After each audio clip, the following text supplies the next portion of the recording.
We are taught all our lives that our modern political systems are by and for the people. In order to justify taking us to war, then, our misleaders have to convince us that war is not a racket, as General Smedley Butler revealed, and is not for the benefit of the industrialists who sell the munitions, or the politicians in their back pocket, or the financiers that own them both, but in the interest of the average man or woman. In other words, they lie through their teeth. Why do they hate us? They hate our freedoms, our freedom of religion, our freedom of speech, our freedom to vote and assemble and disagree with each other.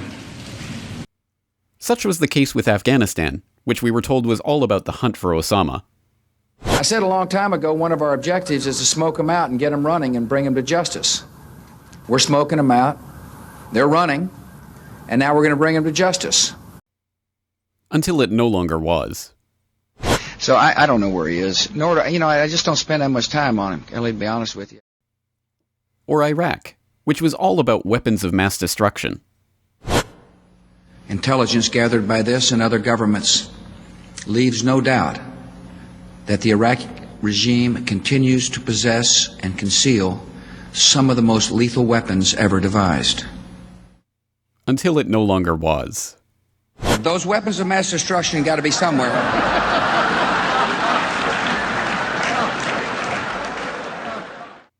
By the time the original lie is exposed, it no longer matters why the war was started, only that it continues as long as it needs to. Suddenly the war in Afghanistan was all about women's rights, and the Iraq war was all about the purple fingers of democracy. Never mind that women in Kabul are worse off under NATO-installed UNICAL consultant Hamid Karzai than they were in the bad old days before Operation Cyclone. Never mind that Iraq is now a balkanized mess, divided along religious and ethnic lines and still rocked by bloody violence on a daily basis. The media spotlight has shifted to the next 24/7 distraction, and the public can go back to not being able to place these countries on a map, let alone care about their inhabitants. This is exactly the case with the NATO-led invasion of Libya in 2011, which once again we were told was about a heartfelt concern for the well-being of the Libyan people. The Libyan opposition and the Arab League appealed to the world to save lives in Libya.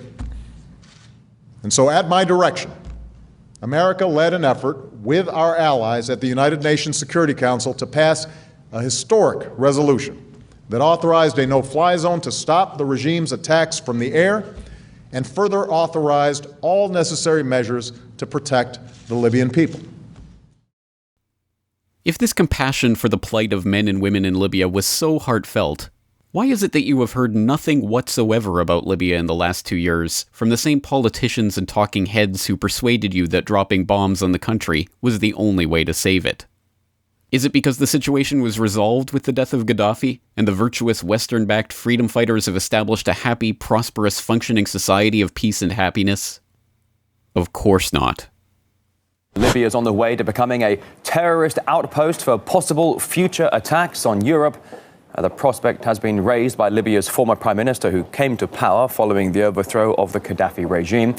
He recently fled the country, where rival militias run rampant and are in de facto control of the state.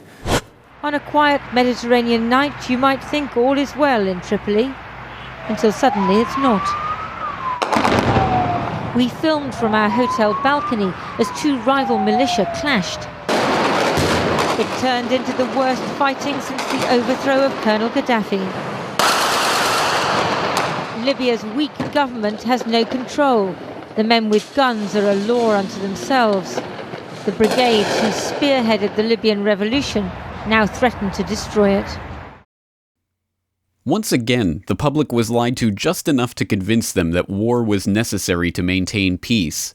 And now that the real mission has been accomplished, and Libya's gold has been stolen, and its central bank has been established, and its AFRICOM-resisting leader has been killed, and it has been established as an operations base for NATO's Al-Qaeda mercenaries, they couldn't care less about the lives of the Libyan people. Earlier this week, Faraj Mufta, a spokesman for the largest Arab tribe in Libya, the Warfala tribe, joined me on the Corbett Report to discuss what life is like in Libya now that the NATO powers and their foreign jihadist assets have taken over the country. Every day you will hear someone kidnapped, military officers kidnapped, any civilian people kidnapped, has been kidnapped by militia. Nobody knows how this story was happening in Libya. From few hours, now from 3-4 hours, just in Benghazi, our friend civilian, he is a teacher for university, has been killed by terrorist groups in Benghazi. And they announced that they will kill anyone against them, from police office, from military, from anyone who is not a member of Al-Qaeda or terrorist groups will be killed. You know, this is the truth, and this is the way in Libya now, and this is the new stories now. Muslims Brotherhood members, terrorist groups in Egypt, since the revolution 30 June in Egypt by General Sisi and his group against these groups, they ran away to Libya and they start to make trouble against Egypt and against Libya, from inside Libya, from Derna and Benghazi. Musrata now, this is the main center for training terrorist groups. Derna as well, the main center for Al-Qaeda groups from all the world. There are those who have been trying to spread the word about this grim reality to anyone who will hear it, but unsurprisingly they have been ignored, shunned, and even threatened by the same US government that once mouthed its concern for Libya. A prime example of this phenomenon are James and Joanne Moriarty, two Americans working in Libya since 2007, who became first-hand eyewitnesses to the bloody war waged against the Libyan people in 2011, and the aftermath of cover-up perpetrated at the highest levels of political office. Joanne and I were asked in May if we would go into Tripoli to head an NGO fact-finding commission. We agreed to do that. We went to Tripoli. We were there for 100 days. After the first few weeks there, we were trapped and could not get out of Tripoli.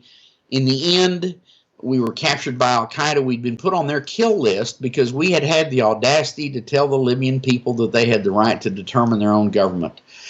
We were taken to the Al-Qaeda torture center, which was the Mahari Hotel. We were there a long time.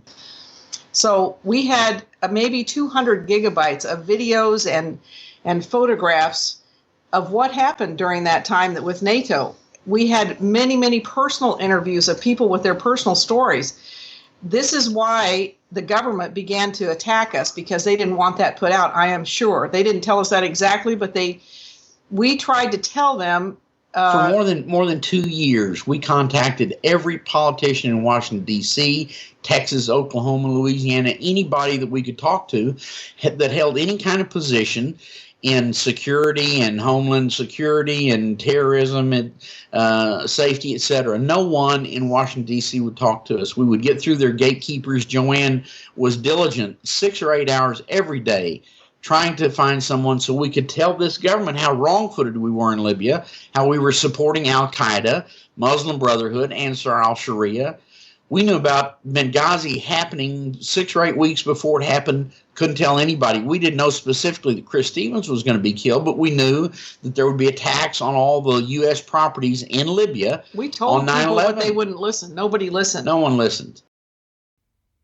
The treatment of the Moriartys, including their blacklisting in business circles in the United States and the numerous death threats they've received from government officials, is reprehensible.